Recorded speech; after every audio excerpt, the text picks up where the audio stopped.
చాలా సంతోషం అమ్మా.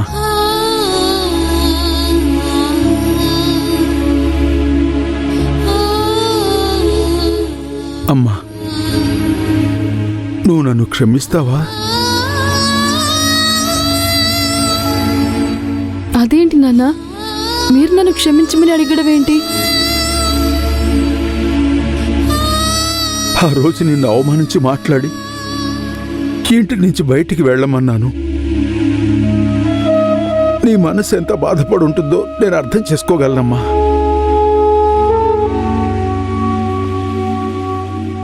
ఏ ఆడపిల్లకైనా కష్టం ఎదురైతే పుట్టింటికెళ్తుంది. పుట్టింటి రక్షణ ఎప్పుడూ ఉంటుందని నమ్ముతుంది. కాని కన్న తండ్రినైన నేనే నిన్ను అన్నరాని మాటలని బయటికి గెంటేశాను. నాన్న, నేను అసలు ఆ విషయాన్ని సీరియస్గా తీసుకోలేదు.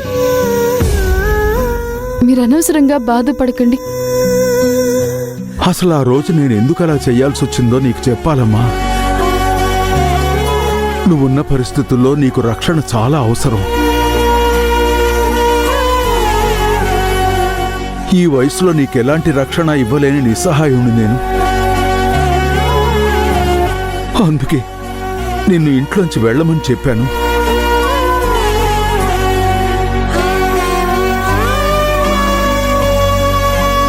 లోకమంతా నిన్నేమన్నా నాకు మాత్రం నా కూతురు ఎలాంటిదో బాగా తెలుసమ్మా. నువ్వు నిర్దోషివని లోకానికి చెప్పాలి. ఈ రాజారావు కూతురు మంచితనానికి మారుపేరని అందరికీ తెలియాలి. అంతే తప్ప మర్డర్లు చేసే మనిషి కాదని నిరూపించుకోవాలి.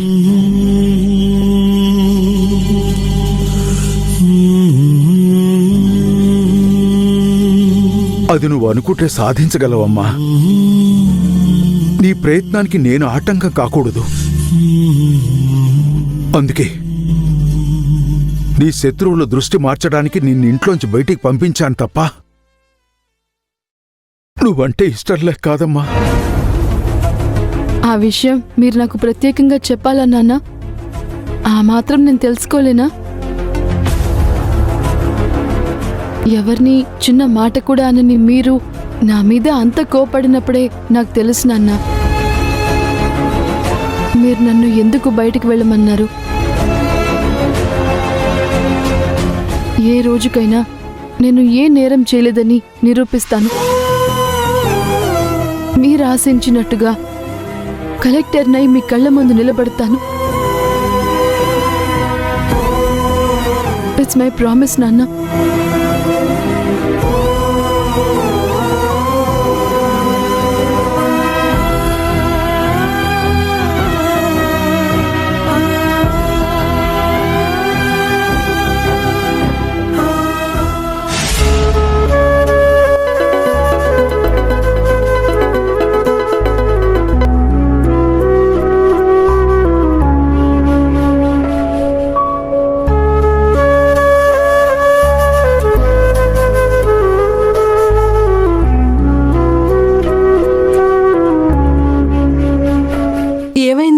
ఆలోచిస్తున్నావు? భయమేస్తుంది ప్రియా. ఆ మినిస్టర్ ఇచ్చిన గడువు కూడా దగ్గర పడింది. వాడసలు మంచివాడు కాదంట. మన లైఫ్ ఏమైపోతుందోనని నాకు భయంగా ఉంది. అవునక్క, కనీసం అక్కున్నప్పుడు ఎప్పుడూ డబ్బులు లేకపోయినా ఉన్న దాంట్లోనే సంతోషంగా ఉండేవాళ్ళం. ఇప్పుడు మనకి ఎటువంటి భద్రత లేదు. మనిద్దరిలో ఎవరిని తీసుకెళ్తాడో ఏంటో. ఛా, ఇదంతా మన మావయ్య పని. ఉన్నన్ని రోజులు జల్సా చేశాడు. అక్క చనిపోగానే ఉన్న డబ్బులు కూడా తీసుకుని పారిపోయాడు. అవునక్క, ఇంత మోసం చేస్తాడనుకోలేదు. చిన్నప్పటి నుంచి బాధలే ఇప్పుడు ఇంకా ఎక్కువవుతున్నాయి. మనం ఏదైనా జాబ్ చూసుకుంటేనే ఇల్లు గడిచేలా ఉంది.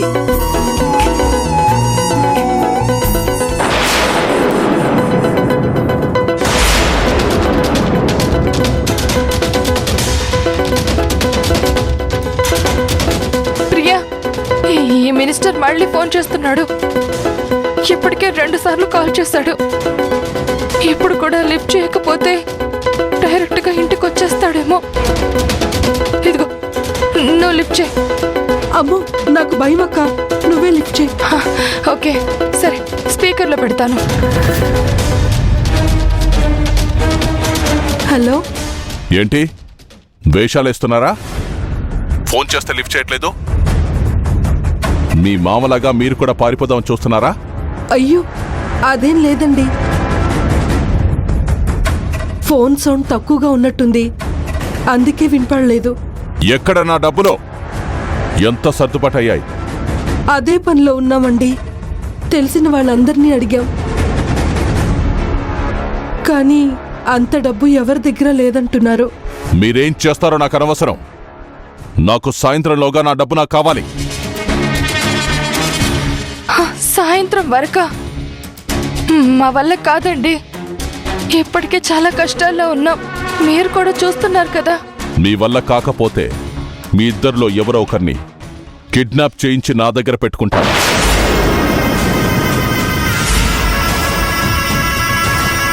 ఇంకొకరు డబ్బులిచ్చేదాకా నా దగ్గరే ఉంటారు.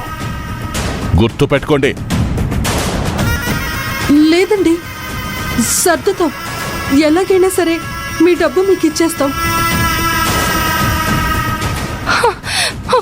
నీకేమన్నా పిచ్చా? అంత డబ్బు ఎక్కడి నుంచి తీసుకొస్తాం?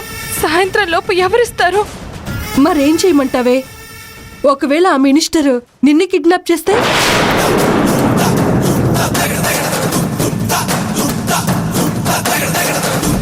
మరిప్పుడు మనకి ఇంకో దారి లేదక్క, అందరినీ అడగటం తప్ప. ప్రియా, మొన్న శ్రీయా అక్కని అడిగితే హెల్ప్ చేస్తానని చెప్పింది, కానీ ఇప్పటి వరకు ఏం చేయలేదు. ఫోన్ చేద్దామా? చేద్దామక్క, ఇప్పుడు మనకి వేరే దారి లేదు. ఫోన్ చేయి.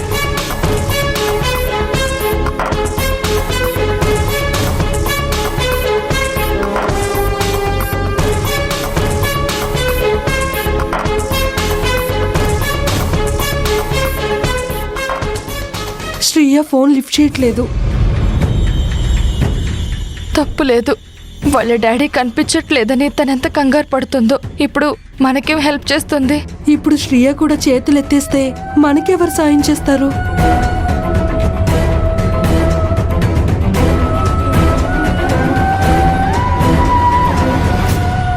పోనీ ఇంకెవరు నన్ను అడుగుదామనుకున్నా మనకెవరు చేస్తారక్క?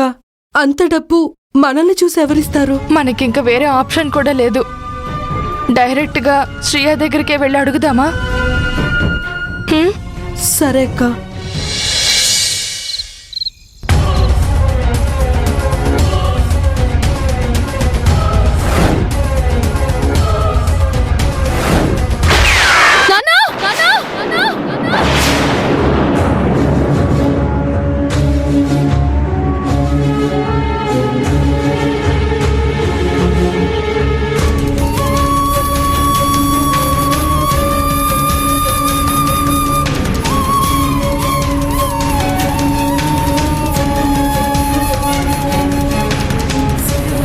ఆశ్రిత, ఏమైంది? ఎందుకలా అరిచావు? శ్రీరామ్, నాన్నని కాల్చి చంపినట్టు కలొచ్చింది. కలే కదా, నువ్వేం కంగారు పడకు, సరేనా?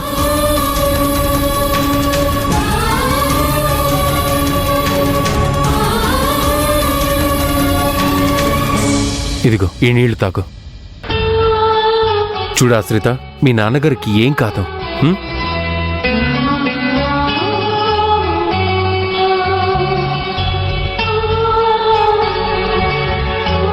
లేదు, నాన్న ఏదో ఆపదలో ఉన్నారు. నేను నాన్నని చూడాలి, నాన్న దగ్గరికి వెళ్తాను. ఆశ్రిత, టైం చూడు. ఈ టైంలో బయటికి వెళ్ళటం మంచిది కాదు. కావాలంటే రేపు ఉదయాన్నే వెళ్దాం. లేదు ప్లీజ్, కనీసం ఒక్కసారి నా నాన్నతో మాట్లాడాలి, ఎలా ఉన్నారో తెలుసుకోవాలి.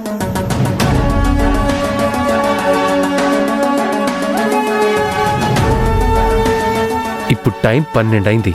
ఈ టైంలో మీ నాన్నని లేపడం అవసరమా? నాన్న ఒంటరిగా ఉన్నారు.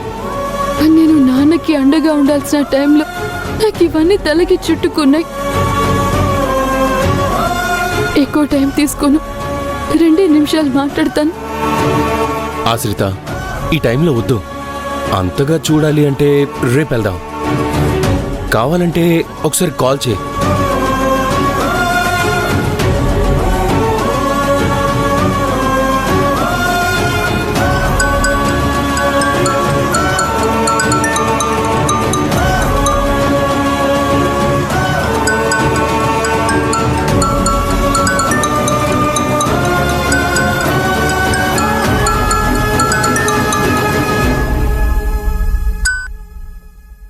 హలో నాన్న, ఎలా ఉన్నారు నాన్న? అమ్మా ఆశ్రిత, నేను బానే ఉన్నానమ్మా. నువ్వెలా ఉన్నావు అని కంగారు పడుతున్నాను. నాకేం కాదు నాన్న, మీరు మాత్రం జాగ్రత్తగా ఉండండి. నాకేం కాదమ్మా, నా దిగులంతా నీ గురించే. అసలే వాళ్ళు దుర్మార్గులు, నిన్నేమైనా చేస్తారేమో అని భయంగా ఉందమ్మా. ఏం కంగారు పడకండి నాన్న, నన్నెవరూ ఏం చేయలేరు. నేనే తప్పు చేయలేదని మీరు నమ్మితే చాలు నాన్న. నేను ఈ కేసు నుండి ఎలాగైనా బయటకు వస్తాను. నీ ప్రాణం పోయినా తప్పు చేయవని నాకు తెలుసమ్మా. కానీ లోకులు కాకులు తల్లి, వాళ్ళనే సూటిపోటి మాటలు మనం తట్టుకోలేము. పోలీసులు కూడా నేరం నీ మీదకే నెట్టాలని చూస్తున్నారు. ముందు సుడిగుండంలో నుంచి బయటపడు ఆశ్రిత. సరే నాన్న, నేను జాగ్రత్తగానే ఉంటాను. మీ ఆరోగ్యం జాగ్రత్త. సరేనమ్మా, జాగ్రత్త.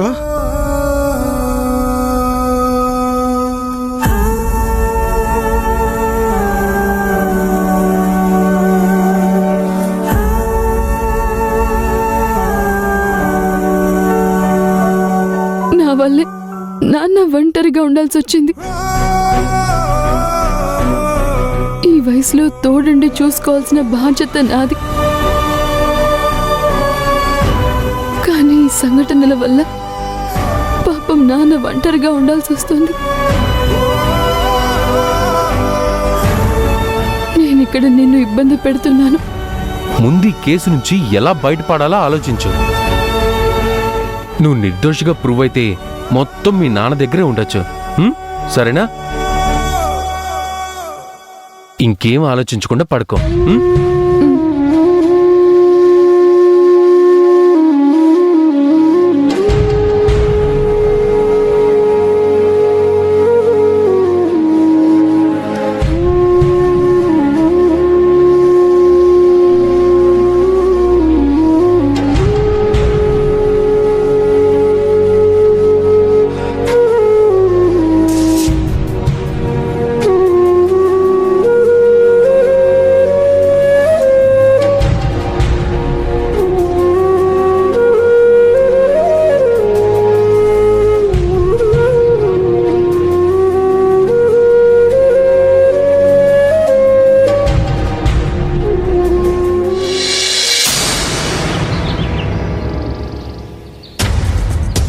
ఏంటక్క మన పరిస్థితి ఇలా అయిపోయింది? పగవాడికి కూడా ఇలాంటి పరిస్థితి రాకూడదు. మామయ్య అలా చేశాడేంటక్క? ఎన్ని ప్రాబ్లమ్స్ అక్క. ఊరుకో ప్రియా, అన్నీ సర్దుకుంటాయి. ఎలాంటప్పుడే మనం ధైర్యంగా ఉండాలి. అక్క మనకెప్పుడూ చెప్తూ ఉంటుంది కదా, జాగ్రత్తగా ఉండమని. అమ్మ ఎప్పుడు వస్తుందక్క? వస్తుంది ప్రియా, వస్తుంది.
రేయ్, ఆ పెద్దదాన్ని లాక్కురండ్రా.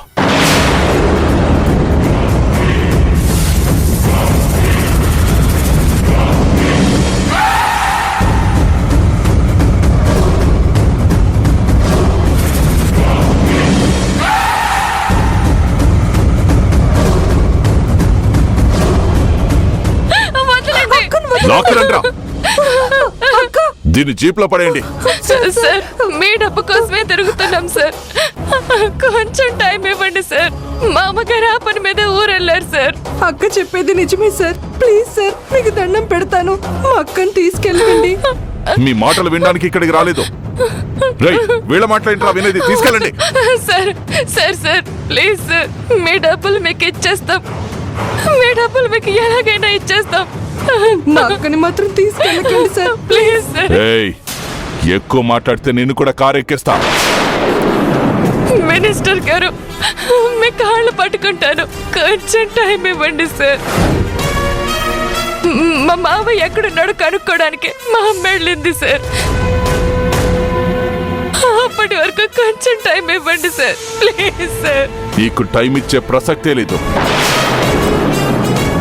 ఇప్పటికే మీ మామయ్యకి టైం ఇచ్చే ఇక్కడ దాకా తెచ్చుకున్నాను. ఇప్పుడు మిమ్మల్ని వదిలేస్తే నా డబ్బులు ఎలా వస్తాయి? లేదండి, మేము మా మావయ్యలాగా పారిపోము. మీ డబ్బు మీకు ఇచ్చేస్తాం. మమ్మల్ని నమ్మండి ప్లీజ్ సార్, మమ్మల్ని వదిలేయండి. ఏయ్, ఏంటే మీరిచ్చేది? డబ్బు కంటే ఎక్కువ నా పరువు పోయింది. ఒక మినిస్టర్ని వీధి రౌడీలాగా మార్చేశాడు మీ మావయ్య. వాడికి బుద్ధి రావాలంటే మిమ్మల్ని తీసుకొని వెళ్ళాలి. అప్పుడు గాని నేనేంటో అర్థం కాదు. ఇంకా చూస్తారేంట్రా? లాక్కెళ్ళి కారెక్కించండి.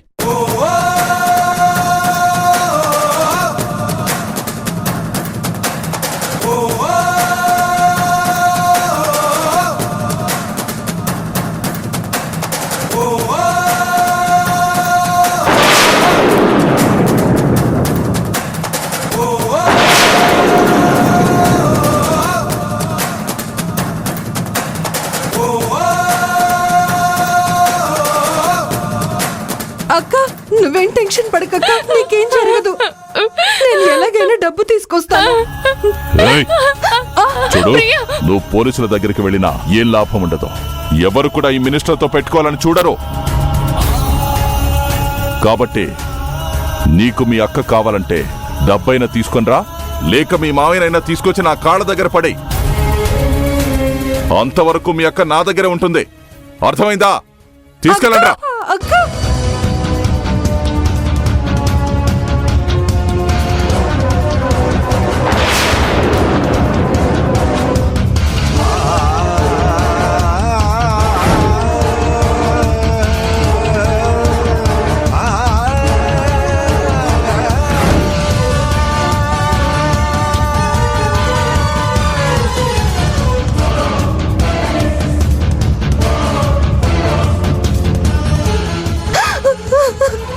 ఎలాగైనా బయటకు తీసుకొస్తానక్క.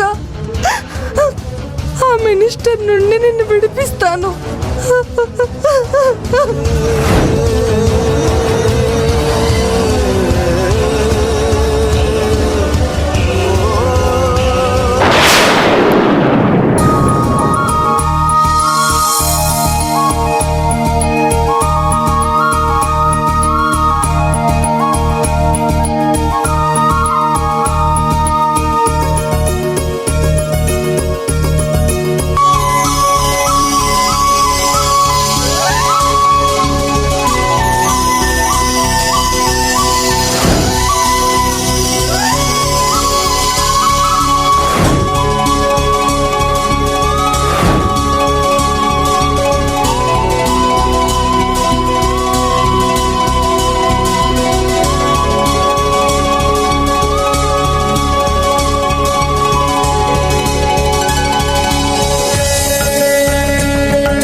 మార్నింగ్ శ్రీరామ్.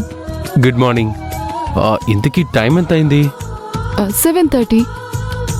ఏంటి అప్పుడు లేవడం, స్నానం చేయటం, దేవుడికి పూజ చేయడం, హారతి ఇవ్వటం అన్నీ అయిపోయాయా? అవును, నీకు ఎర్లీగా లేచే అలవాట్లేదా? అడక్కడక్క నన్నే అడిగావా? నేను పడుకునేదెప్పుడో లేచేదెప్పుడో నాకే తెలీదు. ఒకరోజు 6ంటికే లేస్తాను, ఇంకో రోజు మధ్యాహ్నం 1 గంటకి, ఒక్కోసారి అయితే సాయంత్రం 6 గంటలకి లేచిన రోజులు కూడా ఉన్నాయి. మరి కేసులు? మనకి మెలకు వచ్చిన రోజున వెళ్ళి వాదిస్తాం, లేదంటే క్లయింట్ వచ్చి నా దగ్గర వాదిస్తాడు. ఇలాంటి మనిషికి నేను కేసు ఇచ్చాను. మరి నేను బయటపడతాను, లేకపోతే నేను కూడా. రోజు ఇలా గంట కొట్టి నిద్ర లేపే ఉంటే చాలు, టైంకి కోర్టుకెళ్తాం, వాదించి గెలుస్తాం. నా వల్ల నీకు డిస్టర్బెన్స్ ఏం లేదు కదా? చచ్చా, అలాంటిది ఏం లేదా ఆశ్రిత. ఇన్ఫాక్ట్ నువ్వు ఇలా రోజు పూజలు చేసి నిద్ర లేపితే కాస్త నేను మామూలు మనిషిని అవుతానేమో, లేదంటే ఇదిగో ఇలాగే ఉండిపోతాను. పోన్లే, ఎక్కడ నా పూజలు నీకు విసుగు తెప్పిస్తాయోనని భయపడిపోయాను. ఎందుకు ఆశ్రిత, ఇంట్లో అసలు ఆడపిల్లలుంటే ఆ కళ్ళే వేరు.